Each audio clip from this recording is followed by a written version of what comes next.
नमस्कार, आप देख रहे हैं हमारा खास कार्यक्रम न्यूज पंच। मैं हूं कृतिका। न्यूज पंच में खबरें सिर्फ खबर नहीं रह जाती, बल्कि पावरफुल इंपैक्ट के साथ आपके सामने रखी जाती है। न्यूज पंच में हर खबर की तह तक जाया जाता है, जहां प्रेजेंटेशन का मिलता है एक नया अंदाज।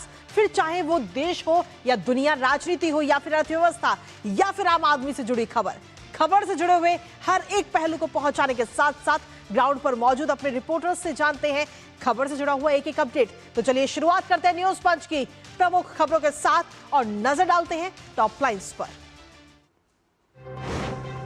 और टॉप लाइन्स के जरिए सबसे पहली और प्रमुख खबर आपको बता दें, जहां भारतीय जनता पार्टी का कहर है इस समय जहर पर, क्योंकि कांग्रेस अध्यक्ष की तरफ से एक ऐसा बयान सामने आया कि ऐसा विवादित बयान उन्होंने दिया जिसको लेकर इस समय भारतीय जनता पार्टी हमलावर होती हुई नजर आ रही है। हालांकि ये कोई पहली बार नहीं है जब कांग्रेस की तरफ से इस तरीके का बयान सामने आया हो। इससे पहले भी वो इस तरीके के बयान दे चुके हैं और अब क्या कुछ नया बयान दिया है वो आपको बताएंगे विस्तार से। लेकिन इसके साथ ही जो दूसरी प्रमुख खबर वो है पश्चिम बंगाल से, जहां 91 लाख नाम हटाए गए हैं मतदाता लिस्ट से। आखिर इसका नुकसान किसको होगा, इस पर करेंगे विस्तार से बात अपने संवाददाता से। लेकिन इसके साथ ही तीसरी प्रमुख खबर अंतर्राष्ट्रीय जगत से जुड़ी, जहां अमेरिकी राष्ट्रपति डोनाल्ड ट्रंप की धमकी के बाद में, चेतावनी के बाद, अब इजराइल ने भी एक बयान जारी कर दिया है ईरान के लोगों के लिए।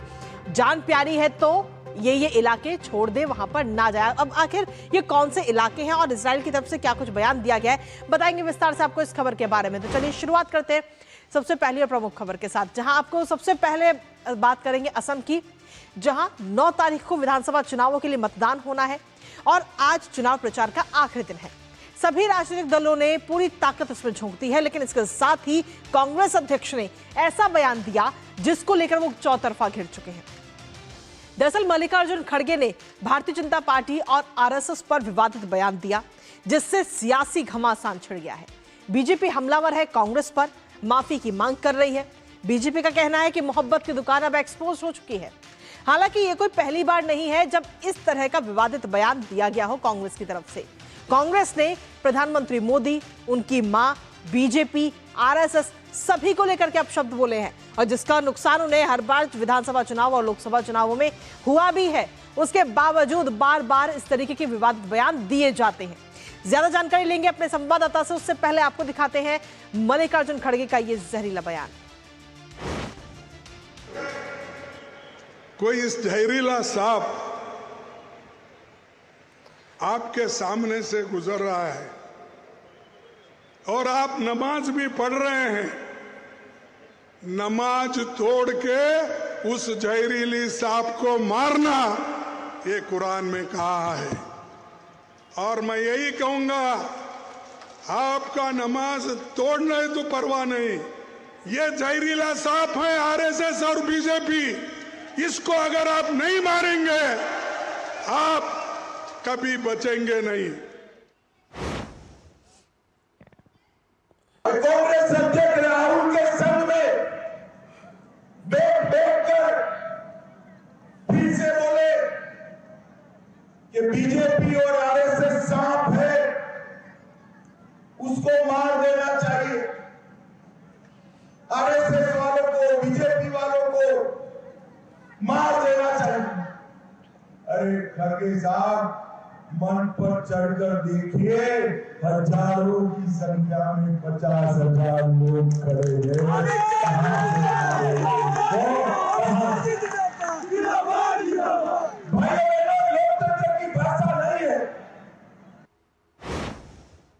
तो कांग्रेस अध्यक्ष की तरफ से जो बयान दिया गया उस पर अमित शाह ने किस तरीके से पलटवार किया वो तो हमने आपको सुनाया ही, लेकिन इसके साथ ही भारतीय जनता पार्टी के जो अन्य बाकी कई और नेता हैं उन्होंने भी किस तरीके से चौतरफा हमला बोला है, एक बार वो भी आपको सुनाते हैं। जैसे एक अर्बन नक्सल की भाषा होती है, ठीक वैसी भाषा कांग्रेस के नेताओं की हो चुकी है। इसीलिए आज कांग्रेस, जैसा आदरणीय प्रधानमंत्री नरेंद्र मोदी जी ने कहा था, एक मुस्लिम लीग माओवादी कांग्रेस हो चुकी है और देश की जनता इस जहरीली राजनीति, देश के अंदर एक समाज के व्यक्ति को दूसरे समाज के व्यक्ति से लड़ाने वाली राजनीति को अच्छी तरीके से जान चुकी है। ये आईएनसी इंडियन नेशनल कांग्रेस नहीं, ये आईजेसी इंडियन जिहादी कांग्रेस बन चुकी है। जिस प्रकार से मल्लिकार्जुन खड़गे जी मुस्लिम वोट बैंक को अपील करने के लिए उन्हें सीधे सीधे भड़का रहे हैं कि बीजेपी आरएसएस एक जहरीला सांप है और जहां दिखे मार दीजिए, ये पहली बार नहीं है और ये संयोग से दिया हुआ स्टेटमेंट नहीं है। ये शुद्ध रूप से हत्या करवाने का अपने राजनीतिक विरोधियों का। लिटरेसी रेट गुजरात का है 82% और उसमें मोदी जी के आने के बाद बहुत इजाफा हुआ है, देश भर में हुआ है, हर प्रदेश में हुआ है। आज हमें बहुत गर्व है कि भारत की लिटरेसी बहुत आगे बढ़ गई है। तो आप मोदी जी से नफरत करते हैं तो कुछ भी बोल देंगे। बीजेपी की ओर से हम मांग करते हैं कि कांग्रेस पार्टी के राष्ट्रीय अध्यक्ष माफी मांगे। उन्होंने पूरे एक गुजरात प्रदेश को इलिटरेट कहा है। सोनिया गांधी जवाब दें, क्या इससे वो सहमत हैं अपने राष्ट्रीय अध्यक्ष की टिप्पणी से? प्रियंका जी जवाब दें, क्या इससे सहमत है वो?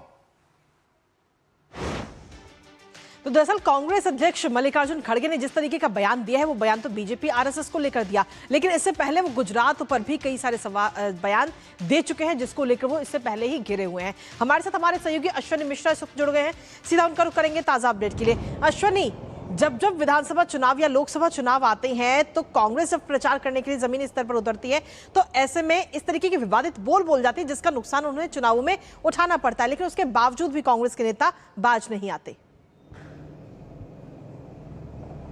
निश्चित तौर से अगर देखें कांग्रेस के ये सोची समझी और जिसको कहते हैं संयोग नहीं प्रयोग की राजनीति होती है। स्पष्ट तरीके से मल्लिकार्जुन खड़गे जैसे बुजुर्ग वरिष्ठ और पार्टी अध्यक्ष के द्वारा इस तरीके की भाषा का इस्तेमाल किया जाना कहीं ना कहीं आपत्तिजनक है।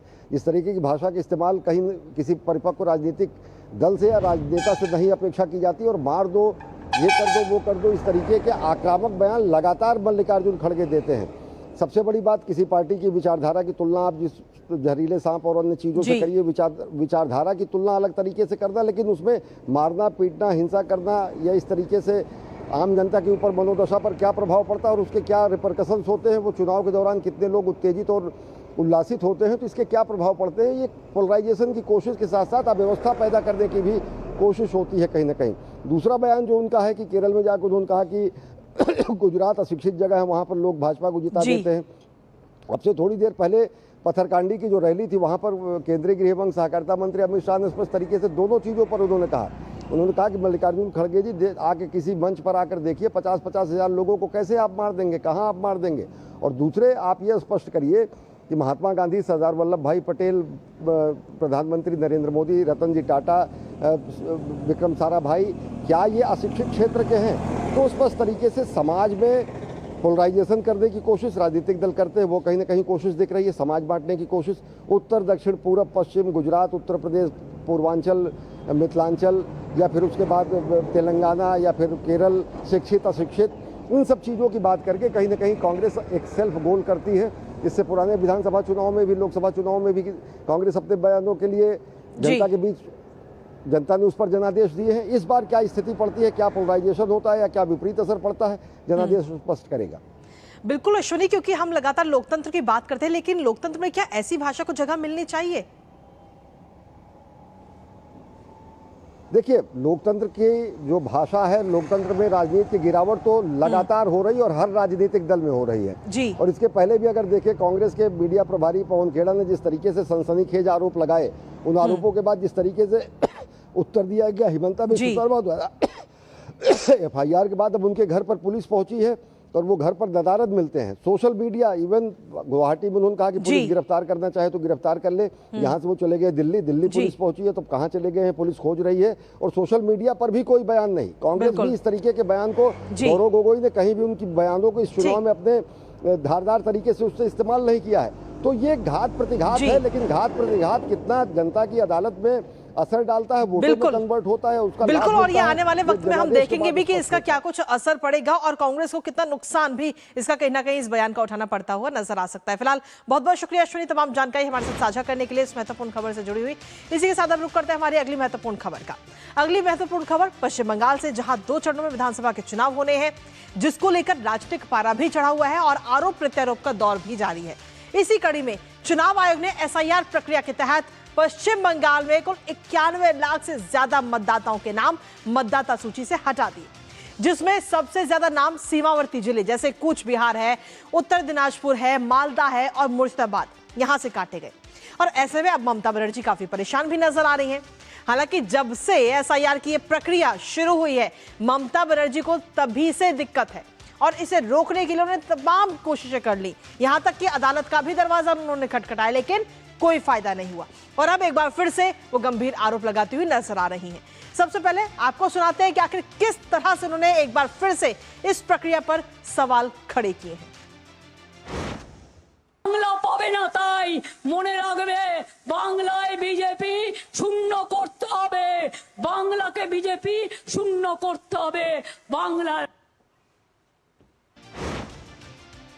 तो ये बयान आपने सुना, लेकिन दरअसल आपको बता दें कि जो 91 लाख नाम हटाए गए हैं, कहां से किस तरीके से नाम ये हटाए गए, एक बार उस पर भी नजर डाल लेते हैं। चुनाव आयोग की तरफ से जिस तरीके से जो जानकारी अभी तक दी गई है, क्योंकि इस सूची की अगर हम बात करें तो 60,06,675 नाम थे, जिनमें से 59,84,512 नाम को लेकर के अब निपटारा किया जा चुका है और अब सिर्फ 22,163 मामले ही जो अभी लंबित है, सुनवाई जिनकी लेकर होनी है। इसमें से अगर हम देखें तो 27 लाख से ज्यादा मतदाता अमान्य पाए गए हैं और 32 लाख से ज्यादा मतदाता इसमें वैध पाए गए हैं। हालांकि जो अमान्य मतदाता यानी कि 27 लाख से ज्यादा जो मतदाता है, उनके पास में अभी भी अपील करने का मौका है। वो ट्रिब्यूनल कोर्ट में जाकर के और अपनी अपील कर सकते हैं, उनके पास अभी भी ये मौका है। और ये जो नाम हटाए गए हैं, 91 लाख से ज्यादा जो नाम हटाए गए हैं, उसमें सबसे ज्यादा नाम जो है वो है मुर्शिदाबाद से। मुर्शिदाबाद से सबसे ज्यादा शिकायतें भी आई थी, ये हम सभी जानते हैं, हमने देखा भी है। और ऐसे में जो सीमावर्ती जिले हैं उन पर भी खास तौर पर नजर रखी जा रही है। कुछ जिले जो हैं वो राजनीतिक रूप से काफी संवेदनशील भी हैं। और नदिया की अगर हम बात करें तो नदिया में सबसे ज्यादा छटनी हुई है, क्योंकि यहां पर 2,67,000 में से 2,08,626 मामले अमान्य पाए गए। हमारे साथ हमारे सहयोगी इस वक्त जुड़ गए हैं, सीधा उनका रुख करेंगे। सौरभ, ममता बनर्जी की जब हम बात करते हैं तो जब से एसआईआर की प्रक्रिया शुरू हुई है तभी से वो लगातार इसके विरोध में रही हैं और यहां तक कि अब तो जब निपटारे की बात आई थी आवेदनों के, तो उसमें जजेस को लगाया गया था, उनकी ड्यूटी लगाई गई थी। तो ऐसे में एक बार फिर से जब उन्होंने बोला कि जानबूझ के एक विशेष समुदाय को टारगेट किया जा रहा है, उनके नाम हटाए जा रहे हैं, तो कहीं ना कहीं वो जजेस पर भी सवाल खड़े कर रही हैं। कृतिका, देखिए सवाल तो यही है, क्योंकि जब एसआईआर शुरू हुआ था, एसआईआर शुरू होने के बाद जो बंगाल के चुनाव में जो लड़ाई तृणमूल वर्सेस बीजेपी होना चाहिए था, एसआईआर के चलते तृणमूल ने उस लड़ाई को तृणमूल वर्सेस चुनाव आयोग कर दिया। और फिर आगे चल के अब जब ये लिस्ट कल जब देर रात को जो लिस्ट सामने आई है कि 60,06,675 में से 32 लाख से कुछ ज्यादा नाम है जो योग्य पाए गए हैं और 27,16,393 जो वोटर्स है उनके नाम अयोग्य पाए गए हैं। ये 27,16,393 वोटर्स, इनके जो निपटारा हुआ ये जजेस ने किए। उन्होंने डॉक्यूमेंट्स वेरीफाई किया और उन्होंने डॉक्यूमेंट्स वेरीफाई करके ये उनको समझ में आया, उन्होंने ये राय दिया कि ये 27 लाख वोटर्स बंगाल की वोटर तालिके में रहने के योग्य नहीं है।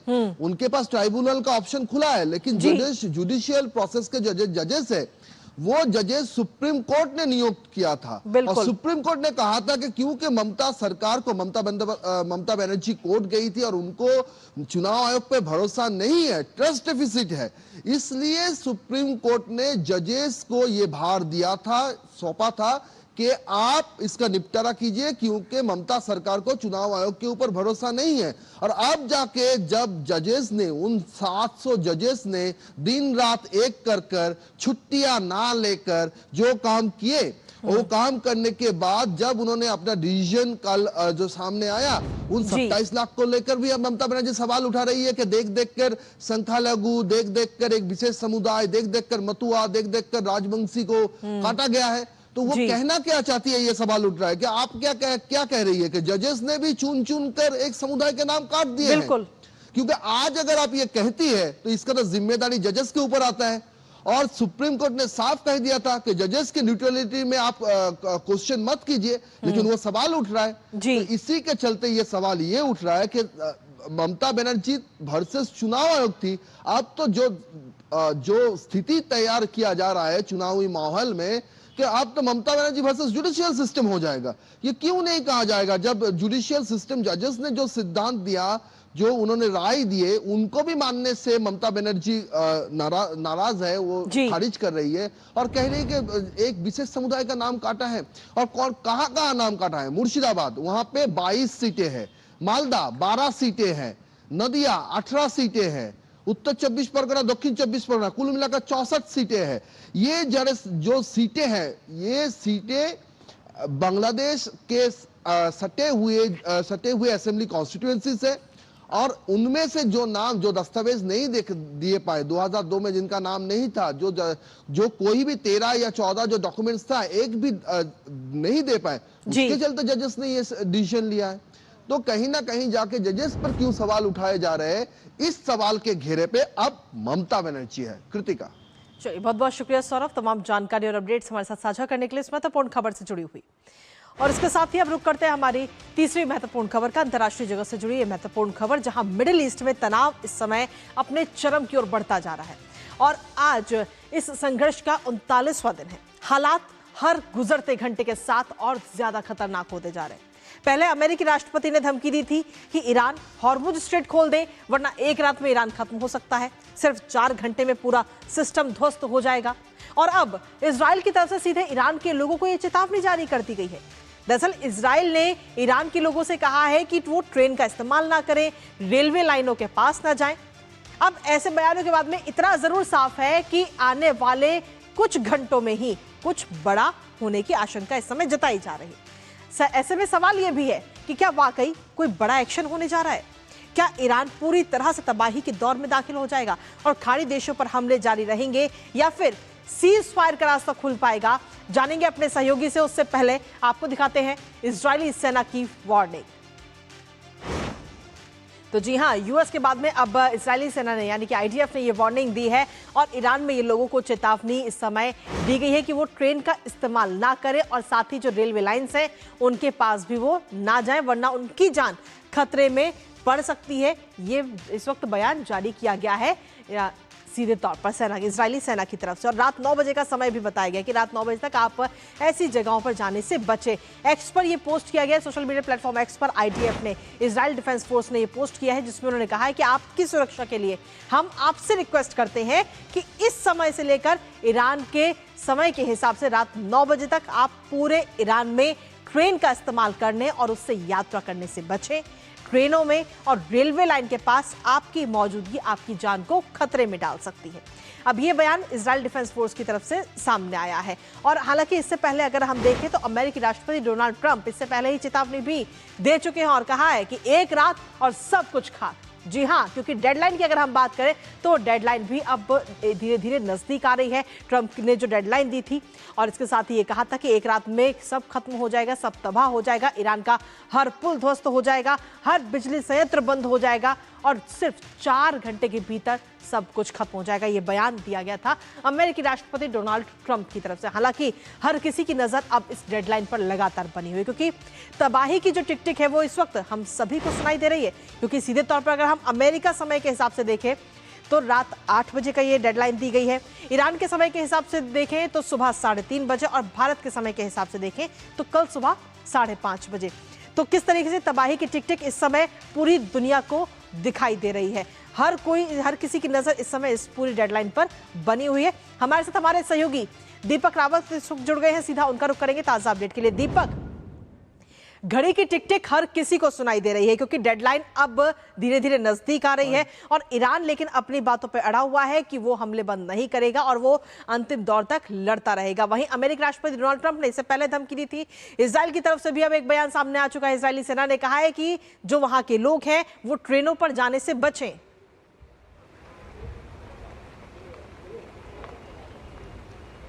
जी बिल्कुल, अब इस पूरी अगर प्रक्रिया को देखें तो कोशिश ये है अब अमेरिका और इजराइल की दोनों की मिलके कि जो ईरान की जो बैकबोन है उस पर अटैक किया जाए और उसको पूरी तरह से ध्वस्त किया जाए ताकि ईरान को घुटनों पर लाया जा सके। आप समझिए कि पहले ट्रंप 48 घंटे का अल्टीमेटम देते हैं और कहते हैं कि तमाम जो पुल हैं, क्योंकि जो कनेक्ट करते हैं लोगों को, वो पुल तोड़ दिए जाएंगे, बिजली संयंत्रों को तोड़ दिया जाएगा, उससे नुकसान ईरान को बहुत बड़ा होगा। अब इजराइल उसके पीछे ये कहता है कि रेलवे ट्रैक से दूर रहिए, रेलवे स्टेशनों से दूर रहिए, रेलवे ट्रेन में सफर मत कीजिए। इसका मतलब वो ट्रेनों को अटैक करने वाला। तो आप समझिए कि किसी भी देश के लिए उसकी बैकबोन होती है वहाँ का ट्रांसपोर्ट सिस्टम, वहाँ की कनेक्टिविटी, वहाँ का बिजली संयंत्र। अगर इसी पर ही हमला कर दिया जाएगा तो उस देश को आगे उभर पाने में बहुत ज़्यादा मुश्किलात आएंगे। यही वजह है कि अब डोनाल्ड ट्रंप का जो अल्टीमेटम 48 घंटे का वो भी खत्म होने जा रहा है और इस बीच इजराइल ने भी एक और तरीके से ये कहकर ईरान को मुसीबत में डाल दिया है कि अब उनके जो रेलवे स्टेशन हैं, रेलवे ट्रैक्स हैं या रेलगाड़ी है, उन पर जो है अटैक किया जाएगा। तो अब लगातार इजराइल की अगर हम बात करें तो इजराइल की लगातार ये कोशिश रही जब से ये युद्ध शुरू हुआ है। अमेरिका भले बीच में थोड़ा शांत जरूर हुआ हो, लेकिन इजराइल कभी शांत नहीं बैठा। उसने कभी किसी बात सीज फायर की बात नहीं की। उसने कहा कि हम ईरान को किसी भी मौके पर और किसी भी जगह पर नहीं छोड़ेंगे। तो इजराइल अपने अटैक रोजाना हावी करता रहा है। ईरान ने भी हालांकि जवाबी कार्रवाई भरपूर दी है अपनी तरफ से, लेकिन इजराइल के जो ये चुनौती जिसे हम कह रहे हैं, जो दी गई है, चेतावनी जो दी गई है, उसको इग्नोर नहीं कर सकता ईरान। ईरान को पता है कि इजराइल इस तरह के अटैक जरूर करेगा। यही वजह है कि आने वाला जो समय है वो बहुत मुश्किल होने जा रहा है ईरान के लिए और ईरान का इसका बीच का कोई रास्ता निकालना होगा, क्योंकि अगर उनके रेलवे ट्रैक, रेलगाड़ियां, उनके पुल, उनके बिजली संयंत्र पर अगर नुकसान होता है तो इसलिए उस देश को बहुत बड़ा नुकसान होने जा रहा है आने वाले दिनों में। जी, लेकिन इसके साथ ही अगर हम देखें तो अमेरिकी राष्ट्रपति की तरफ से कई बार डेडलाइन दी गई है, कभी 10 दिन की, कभी 48 घंटे की, और अब एक बार फिर से ये डेडलाइन दी गई है।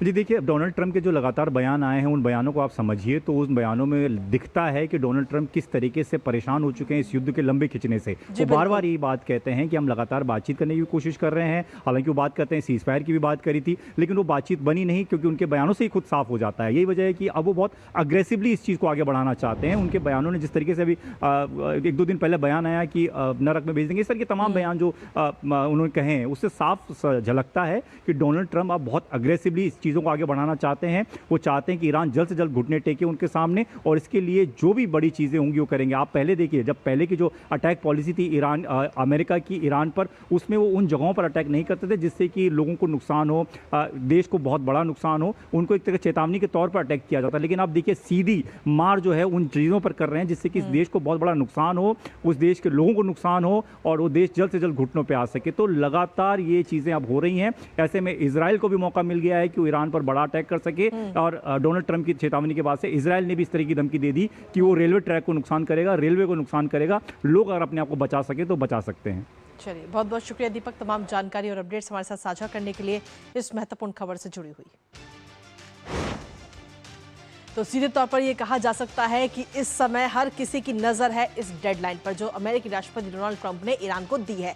तो ऐसे में इस डेडलाइन के पार होते ही क्या होगा ये कोई नहीं जानता। हर किसी की नजर इस पर लगातार बनी हुई है। और इसी के साथ फिलहाल न्यूज पंच में मुझे और हमारी पूरी टीम को दीजिए अनुमति। कल सुबह फिर होगी आपसे मुलाकात। तब तक के लिए नमस्कार।